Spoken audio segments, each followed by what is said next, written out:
Hemos estado hablando estos últimos domingos acerca de algunos pasajes de este maravilloso libro de Apocalipsis, la profecía.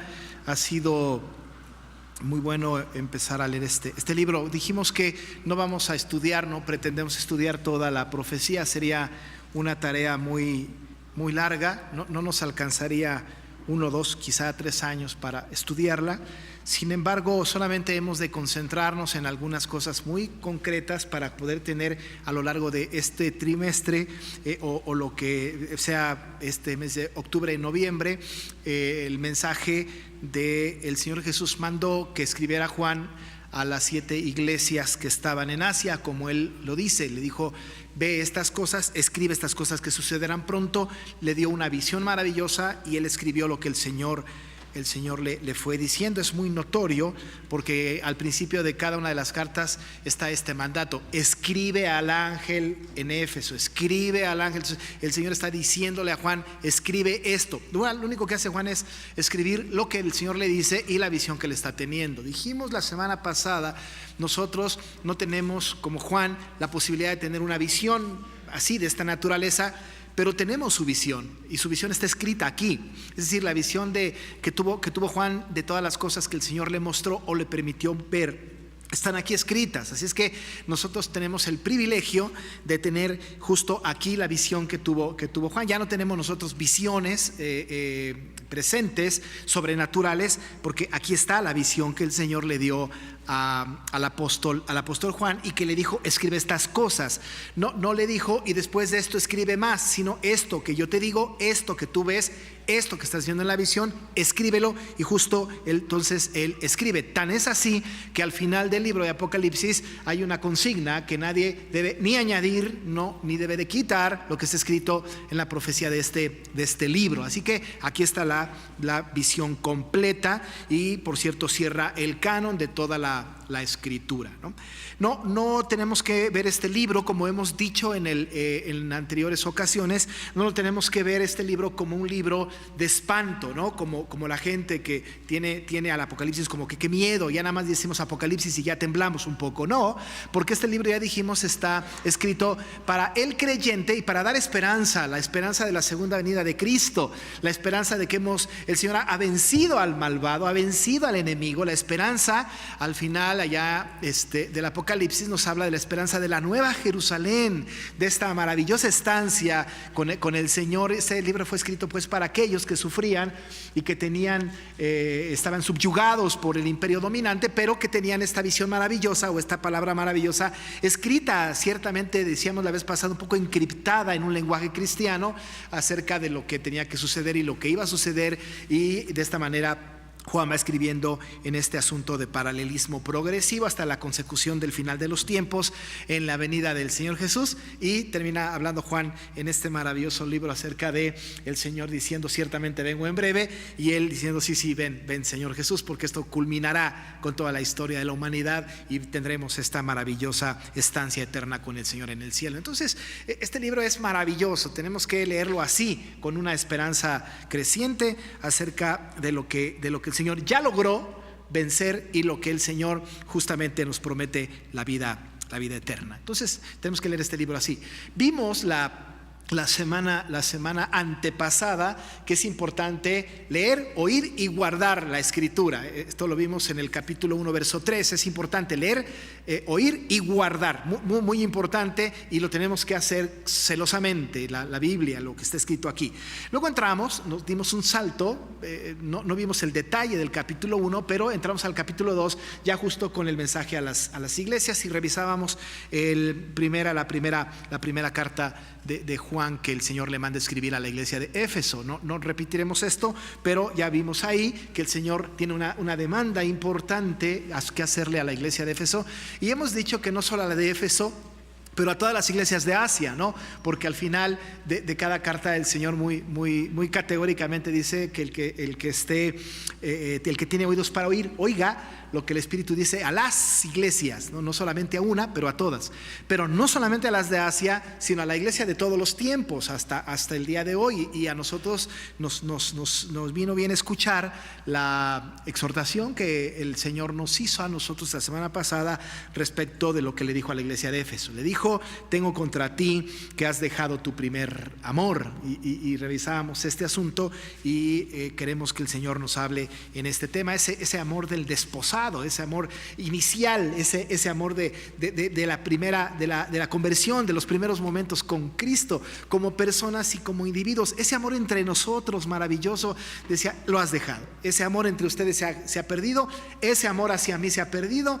Es una iglesia muy activista, eres una iglesia muy linda, eres una iglesia que no toleras a las personas que son dañinas, pero no has tenido o no has preservado, no has cultivado este amor. Dice: regresa, arrepiéntete. Le dice: recuerda de dónde has caído, arrepiéntete y haz las primeras obras. Y esto hablamos la semana pasada, no lo vamos a repetir, pero sí vimos una serie de proceso que sigue el Señor cuando le dicta las cartas a las iglesias, en donde se nota el saludo, en donde se nota la identificación de Cristo, en donde se nota un elogio, donde hay también un reproche. En la carta que vamos a ver hoy no lo hay, y después hay una exhortación acerca de lo que pide el Señor que haga la iglesia, y esto es para nosotros también. Ahora revisamos la carta que le manda a la iglesia de Esmirna.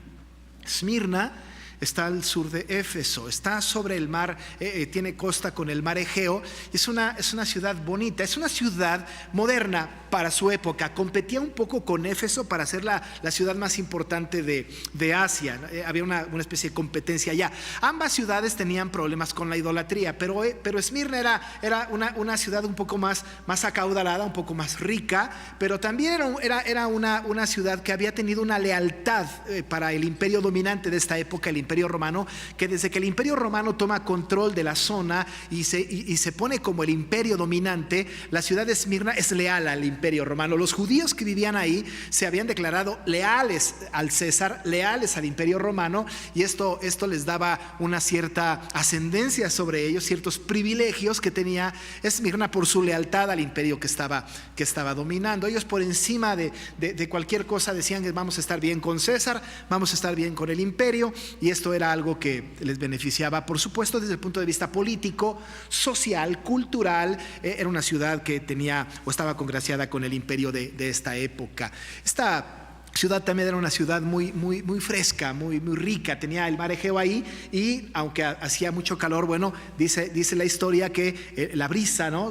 pasaba por Esmirna, y la gente vivía cómodamente, muy cómoda. Y los que hemos vivido en lugares de playa podemos entender perfectamente bien vivir en un lugar de playa en donde en las tardes la brisa sopla maravillosamente bien. Esto era Esmirna. Esmirna era una ciudad con estas características. Ahí en Esmirna se fundó una iglesia. Hubo una iglesia en Esmirna, como en todos los lugares de Asia. No sabemos quién fundó la iglesia de Esmirna, no podemos tener conocimiento, digamos, como fehaciente de quién hizo la iglesia, pero podemos nosotros sacar algunas deducciones no especulativas, más bien bíblicas, respecto de quién fundó la iglesia de Esmirna. Es muy posible que haya sido Pablo. Usted recordará que el apóstol Pablo, en su segundo viaje misionero, le fue prohibido pasar por Asia, no pudo llegar a Éfeso. El Espíritu Santo lo llevó hasta Troas para tener esta visión del varón macedonio, y luego fue a lo que es ahora Europa, Macedonia. Pero en el regreso pasa por Éfeso, y luego regresa, y en el tercer viaje misionero finalmente regresa otra vez, y seguramente durante el tiempo entre el segundo y el tercer viaje misionero visita las ciudades de Asia y predica el evangelio. El autor del libro de los Hechos, Lucas, nos narra un poco en el capítulo 19 del libro de los Hechos, cuando Pablo llega a Éfeso y que se encuentra con algunos y les pregunta: ¿ustedes recibieron el Espíritu Santo cuando creyeron? Decían: ni siquiera sabíamos que había Espíritu Santo. Son bautizados en el Espíritu Santo, es predicado el evangelio, y entonces empiezan a tener un poco más de forma de iglesia. En ese contexto, dice Lucas, contando en el capítulo 19, verso 10 de Hechos: Así continuó por espacio de 2 años, dice, de manera que todos los que habitaban en Asia, judíos y griegos, oyeron la palabra del Señor Jesús. Nos puede dar un pequeño indicio de que el apóstol Pablo, predicando el evangelio en todo Asia, tanto a judíos como a gentiles, les llevó el evangelio, y es posible que entonces ahí el evangelio floreció y se hizo una pequeña iglesia en Esmirna. La pregunta es, ¿cómo vive una iglesia en una ciudad como esta? Cosmopolita, importante, con un gran apego hacia el imperio dominante, hostiles a cualquier cosa que no fuera la adoración al César. ¿Cómo vive, cómo subsiste una iglesia en una comunidad así? ¿Cómo puede subsistir? La verdad es que las iglesias crecen muchísimo mejor, más cómodas en un ambiente que no es tan hostil, ¿no? Pero creció en un ambiente muy hostil la iglesia de Esmirna, y tenemos testimonio de esto. También nosotros podemos notar en esta carta que el apóstol Juan escribe, dictada por el Señor Jesús a Esmirna, podemos notar un asunto que es bien importante. Lejos de las demás cartas, la mayoría de ellas, en donde hay reproche, en esta carta no vemos reproche alguno. No hay algo que les diga tengo contra ti esto, o has hecho esto mal. No hay reproche alguno, lo cual nos da un indicio de que esta era una iglesia muy apegada a la palabra, muy fiel a los preceptos bíblicos, y que no se había desviado a pesar de las circunstancias que imperaban en la ciudad de Esmirna. No hay reproche alguno en esta carta, y esto es muy interesante, y por eso es bueno estudiar esta carta, porque quisiéramos nosotros ser una iglesia como Esmirna. Así como alguna vez decíamos en el libro de los Hechos, quisiéramos ser una iglesia como Berea, que escudriñaba la palabra y la pasaba toda por la escritura. Quisiéramos ser una iglesia también como las de Asia, como Esmirna, una iglesia con estas características. Pero mi amado hermano, si queremos ser una iglesia como Esmirna, tenemos que pasar las que pasó Esmirna. Y entonces tenemos que estudiar esta carta, porque quizá después de estudiarla diríamos, quién sabe, si estaríamos listos a pagar el precio para ser una iglesia como Esmirna. Empieza siempre con una identifica, un saludo, como en todas las cartas. Escribe al ángel ¿no? Al principio vimos en Éfeso, ya vimos un poco de Éfeso, pero ahora dice escribe al ángel en Esmirna. Y es muy importante que podamos nosotros hacer un análisis un poquito profundo acerca de este ángel. Recuerde usted que cuando se habla del ángel se está hablando de el pastor que está en esa iglesia. El pastor que pastorea, digamos, esta comunidad. Y también se tiene referencia a todos los creyentes de esta comunidad. Pero específicamente cuando habla del ángel, escribe al ángel en Esmirna, está hablando de un pastor. No tenemos de casi ninguna de las cartas una referencia ni a través del texto bíblico, ni a través de la tradición oral, ni a través de los historiadores como Eusebio de Cesarea o Flavio Josefo, una referencia respecto de quién era el pastor de esa época. Pero de Esmirna sí. En Esmirna sí sabemos, por tradición oral, sí sabemos, por los escritos de los historiadores, sabemos o tenemos un acercamiento muy profundo acerca de quién pudo haber sido el pastor de Esmirna. La historia cuenta, amados hermanos, que en esta época, quizá cuando Juan le escribió a este ángel, y este ángel posiblemente fue uno de sus discípulos directos del apóstol Juan, que Juan seguramente había enviado o había encargado, o que él conocía, o que en algún momento llegó a Esmirna, un discípulo de Juan. Hemos de saber que los discípulos de Juan tienen que ser discípulos del Señor Jesús, porque ninguno de nosotros tiene discípulos. Nosotros lo que hacemos es discípulos de Él, ¿no? Cualquiera que diga es mi discípulo se equivoca, ¿no? Es decir, nosotros cuando enseñamos a alguien estamos haciendo discípulos de Cristo, no discípulos nuestros, ¿no? Pero entonces este era un discípulo, sí, de Juan, pero discípulo de Cristo, y lo vamos a ver en su historia. Policarpo se llamaba este pastor, Policarpo, discípulo de Juan. Pero este Policarpo tiene una historia que voy a mencionar solamente 2 o 3 detalles que son importantes que sepamos, porque al saberlos entonces entenderemos un poco el contenido de la carta. Policarpo pues era el obispo de Esmirna. Esmirna era una ciudad importante, había dado personajes importantes. Uno de los personajes que había dado fue el autor de la Odisea y de la Ilíada, Homero. Posiblemente ha sido de Esmirna, era un lugar de mucha filosofía y de personajes muy importantes. Pero Policarpo llega ahí como un personaje importante, pero no importante para la ciudad. Policarpo era importante para la comunidad cristiana que se había erigido ahí en Esmirna. Policarpo era un hombre que había entendido el evangelio completamente, un hombre que estaba dispuesto a dar su vida por el evangelio. No solamente de boca o de labios hacia afuera, pero era un hombre dispuesto a dar su vida por el evangelio, y la dio. Dice la historia que Policarpo en el año 155 después de Cristo fue quemado vivo en una pira mandado por el procónsul de Esmirna, que ya había tenido tantas intenciones de matarlo y de matar a todos aquellos que seguían a Cristo. En ese tiempo, siendo el imperio romano el que predominaba, usted sabe por la cultura general que algunos cristianos que no querían adorar a César eran llevados al estadio y eran devorados por fieras. Era una condena bastante fuerte, eran devorados. Tener una situación de esta naturaleza tenía uno que tener una fe verdaderamente profunda del Señor. Pero era un asunto de esta naturaleza. Claro, había gente que negaba al Señor con tal de preservar su vida o preservar la vida de aquellos a los que amaba y que los eran llevados a las fieras o eran quemados.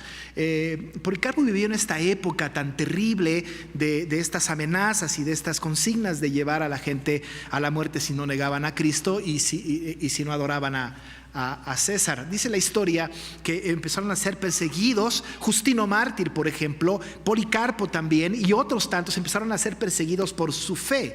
Y esta fe era una fe que tenían que defender. Por allí salió de repente un espontáneo, dice la historia, Eusebio de Cesarea lo cuenta en la historia eclesiástica. Dice que salió por ahí un espontáneo diciendo: yo soy cristiano, a ver, hagan algo conmigo. Y después lo pusieron ahí en las fieras y le dijo el procónsul: niegas a Jesús o te comen las fieras. Y él, ante este escenario, dijo: no, sí, yo niego a Jesús, claro, lo niego. Y bueno, no fue consumido por las fieras, pero el juicio del Señor es peor. Pero finalmente entonces hubo gente así, y hubo gente que murió por su fe. Policarpo fue perseguido, era el pastor de esta iglesia.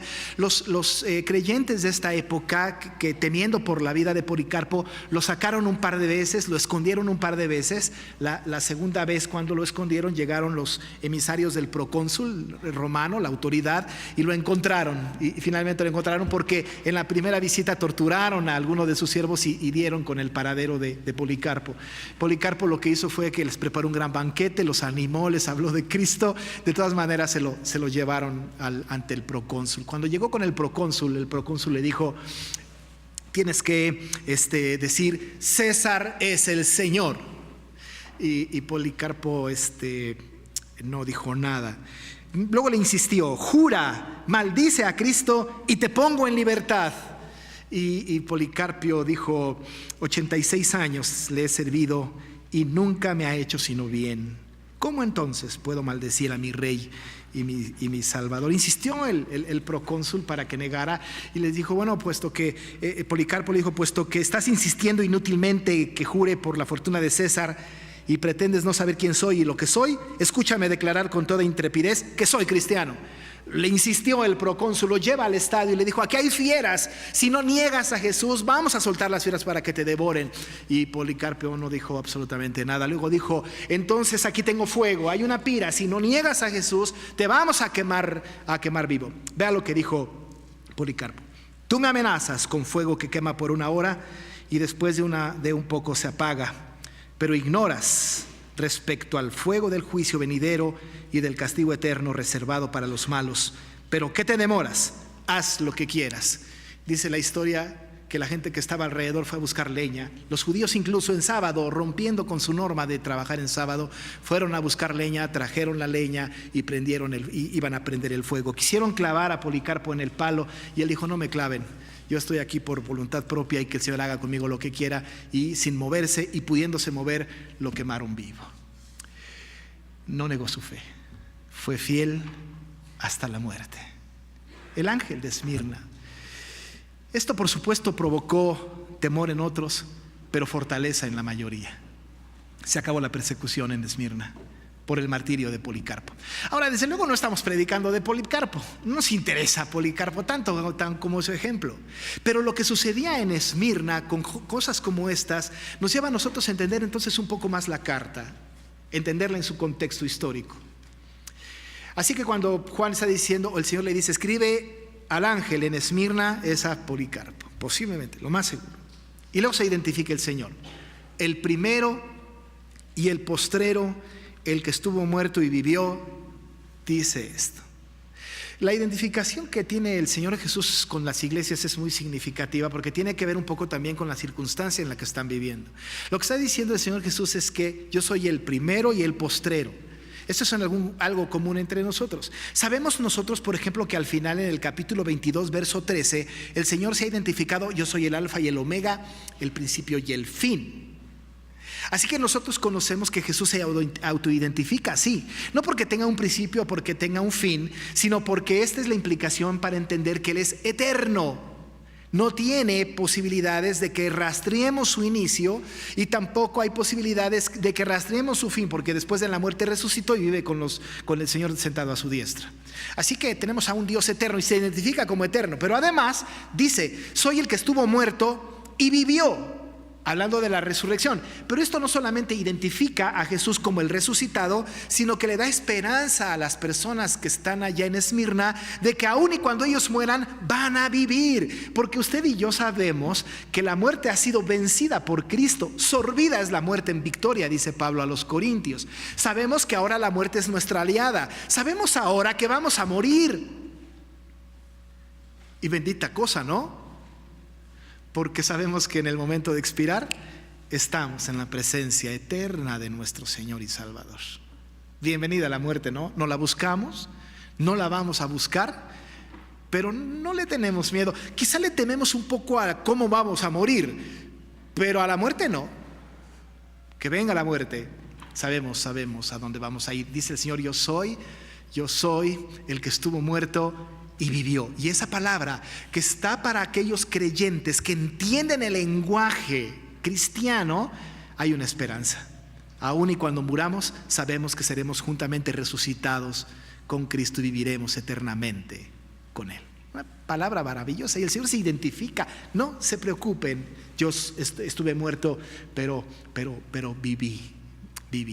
Y se identifica de esta manera. Bueno, yo les digo esto.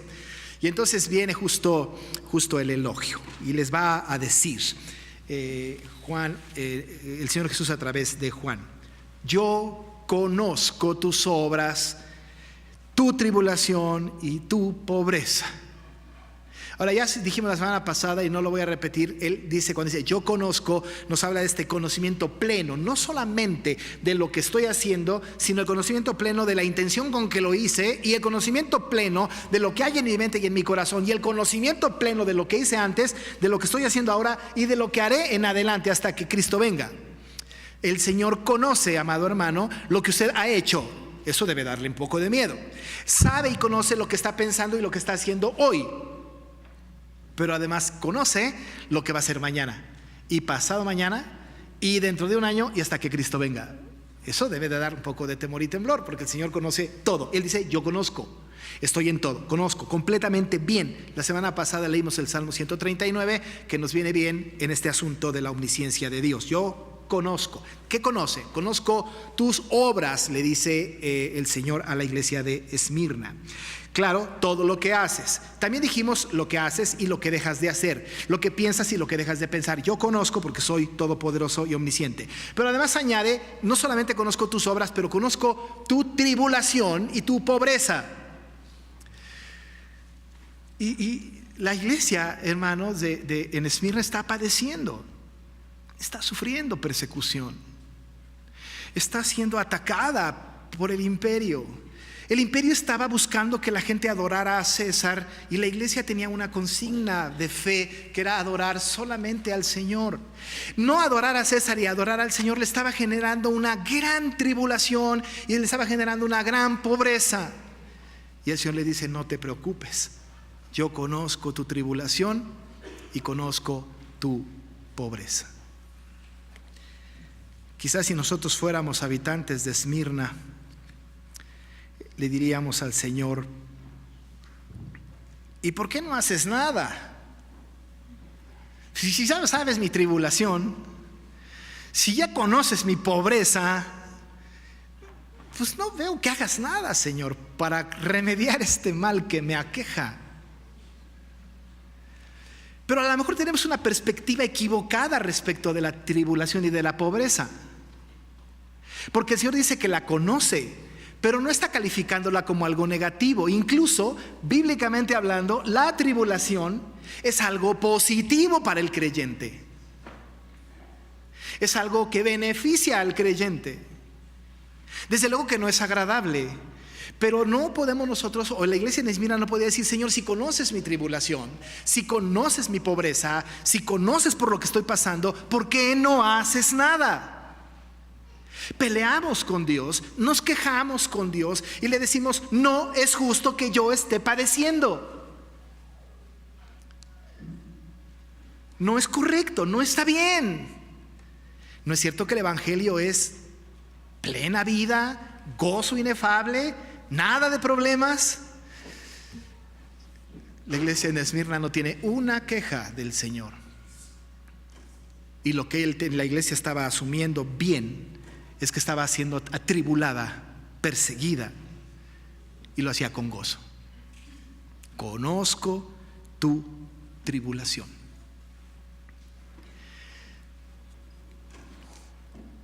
Claro, la tribulación es algo que no nos agrada,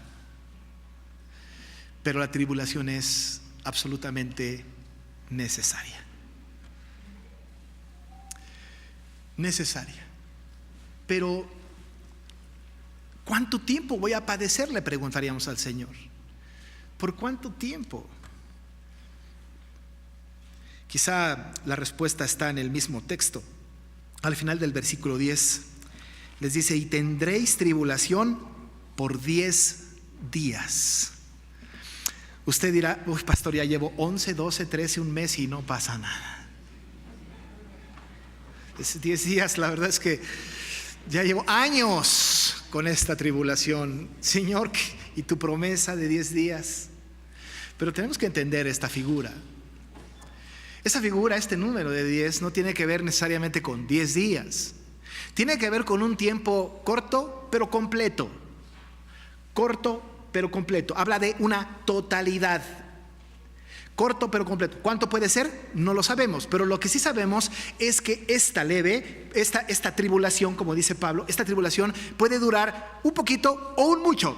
Ahora, dice el apóstol Pablo en 2 Corintios capítulo 4, dice Pablo: esta leve tribulación momentánea produce en nosotros un cada vez más excelente y eterno peso de gloria.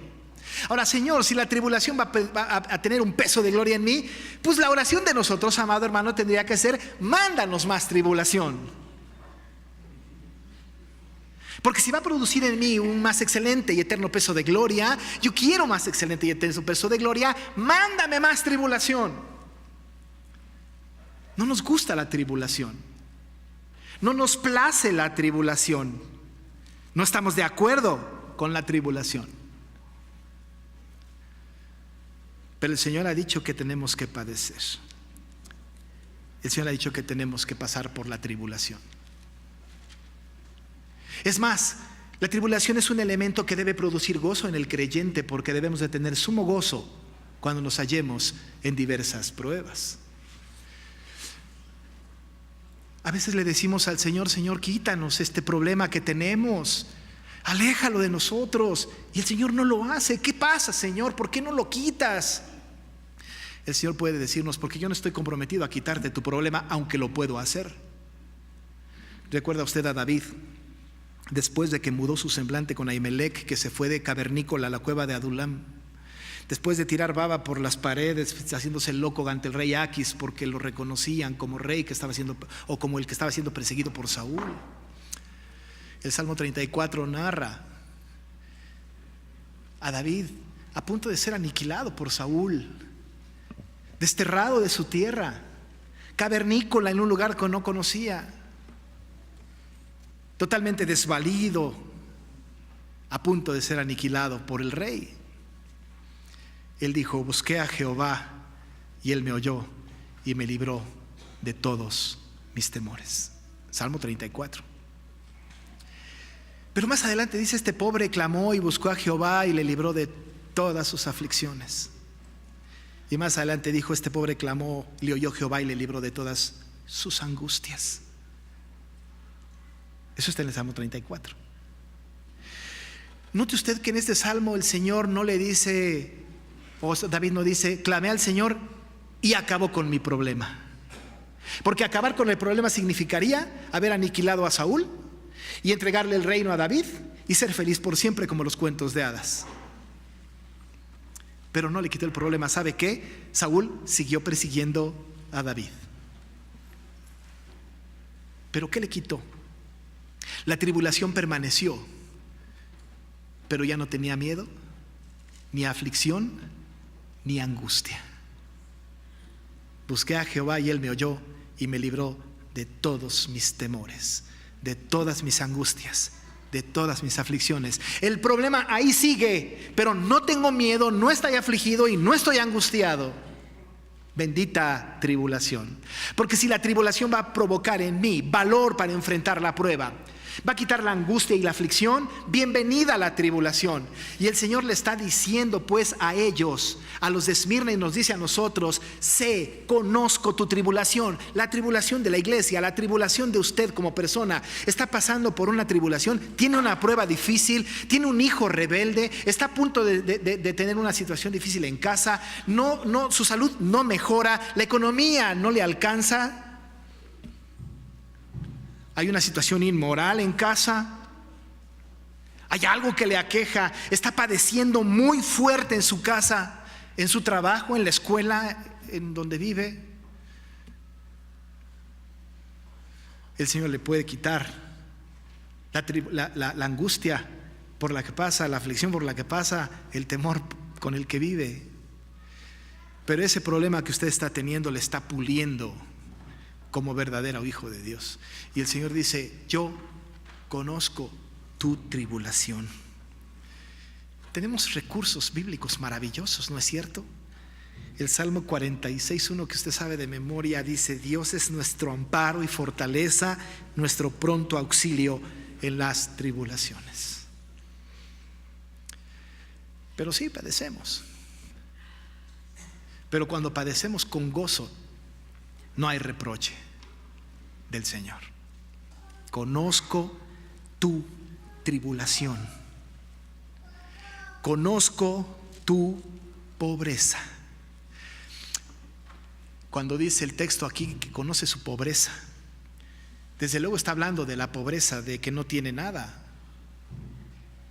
Pero el texto en el idioma original utiliza una expresión no solamente para hablar de la pobreza como el que no tiene nada, porque todos nosotros, amados hermanos, podemos quejarnos ahora de pobreza. Si le pregunto a cualquiera: ¿usted es rico? No, me dice: pastor, yo soy pobre. Pero no estamos hablando de esta pobreza subjetiva o de esta pobreza que sí tiene. Estamos hablando de la pobreza que no se tiene nada.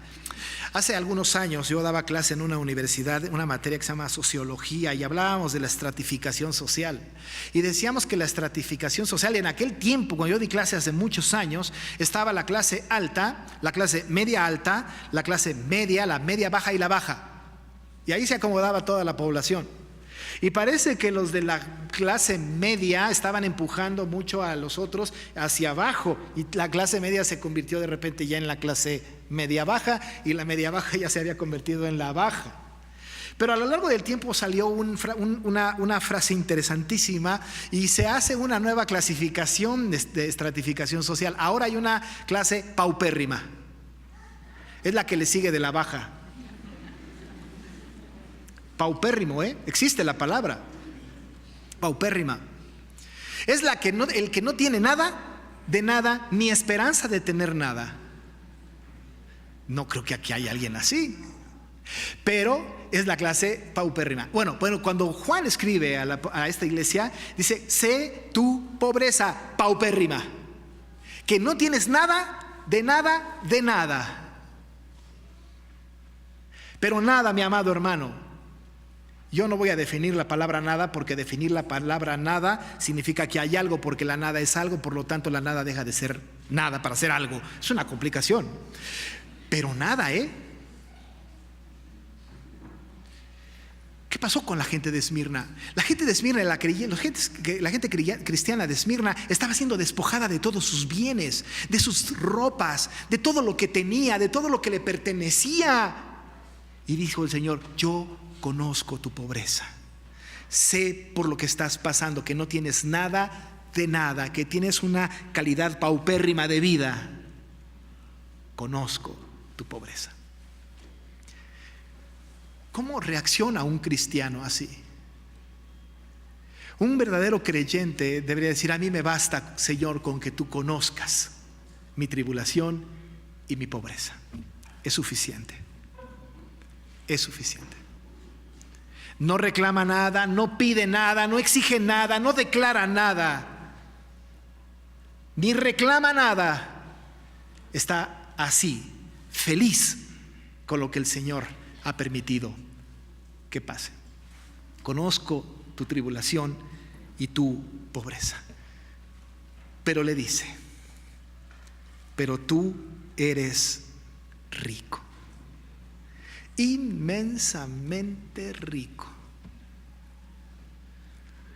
Si en el cielo hubiera una estratificación, seríamos de la clase alta. Rico, con ganas. Porque como le dijo Pablo a los Efesios, estamos bendecidos con toda bendición espiritual en los lugares celestiales en Cristo. Porque tenemos una riqueza incalculable, porque estamos haciendo tesoros en el cielo, porque nosotros sabemos que nuestra ciudadanía está en los cielos, porque sabemos que el Señor nos ha bendecido con esa clase de bendiciones que solamente da a sus hijos, porque tenemos la promesa de caminar en una ciudad de oro, porque tenemos una herencia incorruptible, inmarcesible, reservada para nosotros allá en el cielo, dice la palabra. Somos ricos, inmensamente ricos. Ricos porque el Señor nos ha participado de su misericordia y no nos ha consumido. Ricos porque tenemos la palabra revelada del Señor que instruye nuestra vida y nos dice qué creer y por dónde ir. Somos ricos porque tenemos a Jesucristo en nuestro corazón, el Rey de Reyes, el Creador del cielo y de la tierra. Dice: tú eres rico y yo conozco tu tribulación y tu pobreza. Pero tú eres rico, eres rico. Además, conozco a los judíos que viven en tu comunidad y su blasfemia, dice el texto. Y la blasfemia de los que se dicen ser judíos y no lo son, sino sinagoga de Satanás. Esos judíos que se habían congraciado con el imperio y que declaraban una fidelidad al César y se habían olvidado de su Dios verdadero. Conozco esta situación, la conozco. Los cristianos de Esmirna deben de estar conscientes y contentos de que el Señor sabe. Amado hermano, su tribulación, su preocupación, su condición, Dios la sabe. No pasa desapercibida por Él. Él conoce perfectamente bien lo que está pasando, lo que está sucediendo en su casa, lo que está pasando en su mente, la pérdida que tiene, la necesidad que tiene. Dios conoce su tribulación y su pobreza. Pero usted es rico, bendecido con toda bendición espiritual en los lugares celestiales en Cristo. Amén, gracias a Dios.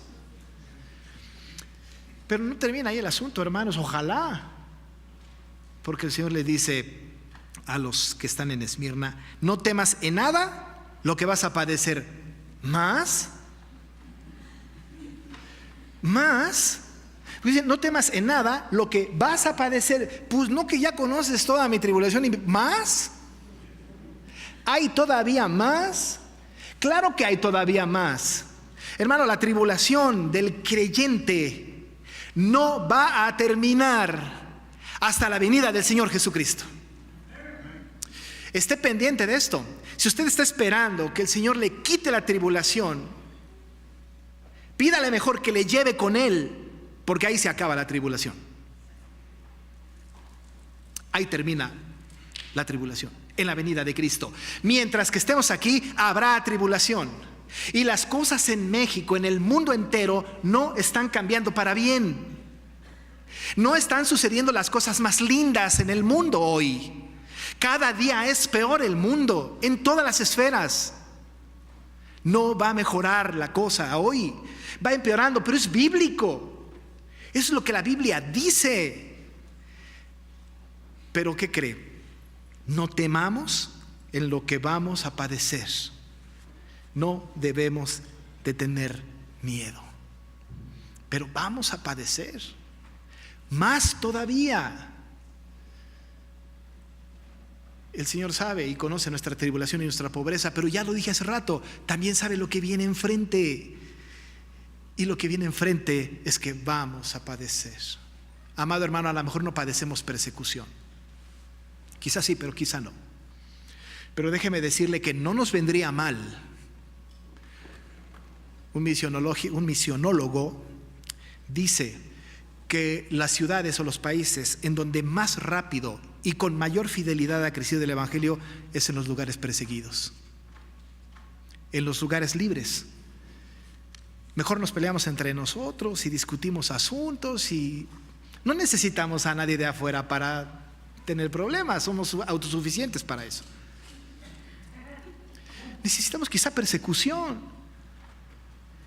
pero vamos a padecer. Claro, en el contexto de la iglesia de Esmirna y el imperio, dice Juan a ellos que el diablo echará a algunos de vosotros a la cárcel para que sean probados y van a tener tribulación. Va a haber gente encarcelada. Claro, a este tiempo en esta gente, pero habrá persecución, habrá padecimiento para nosotros. ¿Qué debemos hacer? ¿Hay algún remedio? Señor, ¿qué hacemos con esto? ¿Qué tiene que hacer la iglesia de hoy? ¿Tenemos que orar para que el Señor evite el padecimiento? ¿Tenemos que orar para decirle, Señor, queremos que tú quites la posibilidad de padecer? Yo creo que no tenemos que hacer eso.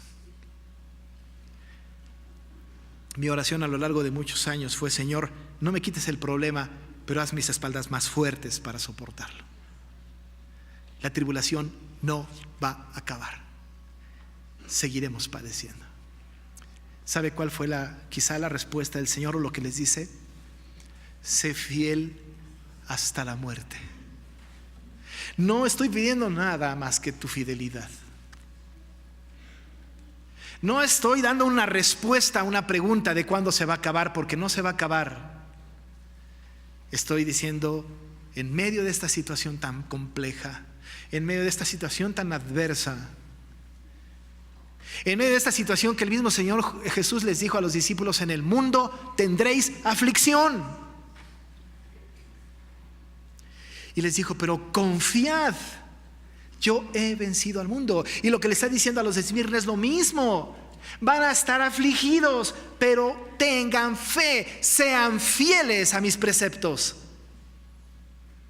No se aparten por más cosas que vengan, por más situaciones que nos lleguen, por más persecución que tengamos, por más problemas que lleguen a nuestra vida, a nuestra iglesia. Sean fieles.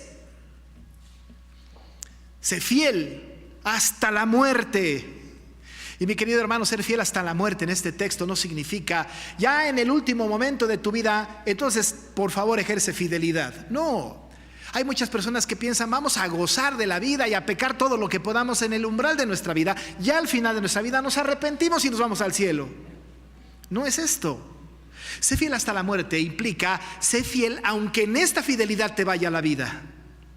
Sé fiel hasta la muerte implica, sé fiel toda tu vida aunque en tu fidelidad esté en riesgo tu propia vida. Sé fiel aunque en tu fidelidad mueras a causa de tu fe. Sé fiel hasta la muerte. Policarpo fue fiel hasta la muerte. Juan fue fiel hasta la muerte. Pedro fue fiel hasta la muerte. Pablo fue fiel hasta la muerte. Esteban fue fiel hasta la muerte. Los grandes hombres de Dios, hombres y mujeres de Dios, han sido fieles, aunque en su declaración de fe esté implicada su vida. Tenemos que ser fieles, aunque en nuestra fidelidad esté implicada nuestra vida. Sé fiel hasta la muerte. A partir de que naciste de nuevo y que el Señor Jesús te llame a su presencia, tienes que ejercer tu fidelidad. Sé fiel hasta la muerte, dice el texto, y yo te daré la corona de vida. La eterna permanencia y el galardón eterno con el Señor en el cielo. Esa es nuestra esperanza, ¿no? Llegar aprobados al cielo, a pesar de lo que sea, a pesar de los riesgos, a pesar de los padecimientos, a pesar de los sufrimientos, a pesar de la pobreza. Tenemos que seguir siendo fieles hasta la muerte, y el Señor nos dará la corona de vida. El que tiene oído para oír, oiga lo que el Espíritu dice a Príncipe de Paz.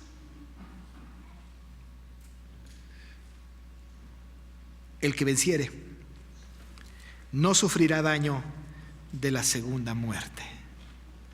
Sabe que cuando muramos y vayamos delante del Señor, pues evidentemente tendremos la primera muerte, ¿no es cierto? Porque moriremos. En realidad nacimos muertos, ¿no? Luego tuvimos la vida, pero esta vida va a acabar. Pero vamos a morir físicamente, esa es la primera muerte. Pero la segunda muerte es el decreto de Dios, de aquellos que no creyeron en el Evangelio, de aquellos que figuraron ser cristianos toda su vida, de aquellos que imitaron una fe que no tenían, de aquellos que el Señor les va a decir: yo no te conozco, a pesar de que me digas que en tu nombre eché demonios. No te conozco. No todo el que me dice Señor, Señor entrará en el reino de los cielos. Aquellos que imitan una fe, aquellos que dicen que creen en el que no creen en verdad, aquellos que no ejercen una fe tal como lo dice la Biblia. Aquel que no es creyente verdadero, esté dentro o fuera de la iglesia, experimentará la segunda muerte y irá al lloro y al crujir de dientes por toda la eternidad. Por toda la eternidad.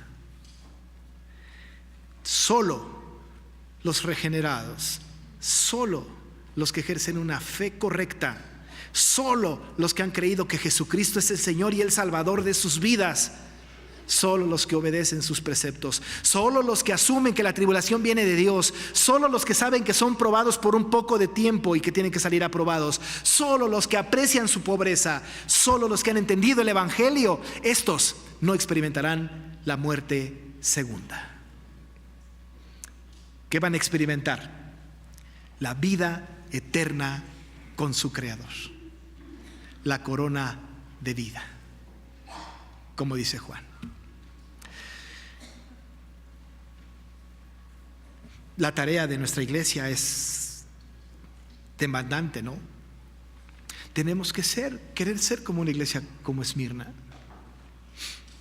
que a pesar de la posible tribulación o segura tribulación, de la pobreza, a pesar de las circunstancias, Príncipe de Paz debe permanecer fiel hasta la muerte,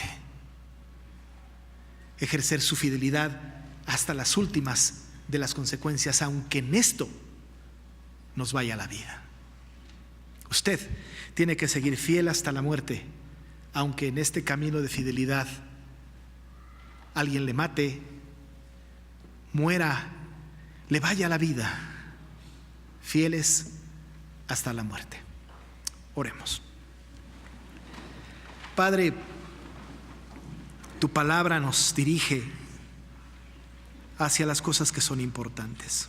De verdad, Señor, a nosotros nos encantaría que no tuviéramos problemas,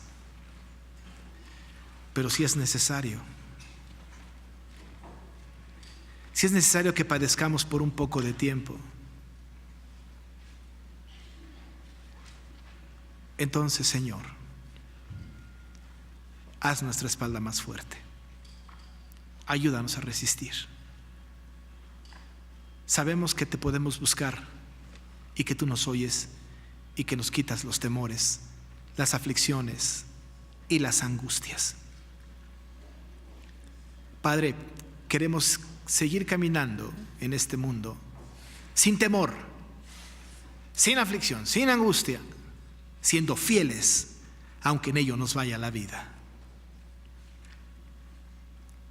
Y aun si tuviésemos que ser martirizados, que podamos aprobar delante de ti, porque lo que nos espera es la corona de la vida.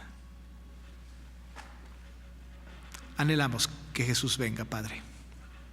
Ven, Señor Jesús. Confirma tu palabra en el corazón de cada uno de nosotros. Lo pedimos en el nombre de Jesús. Amén.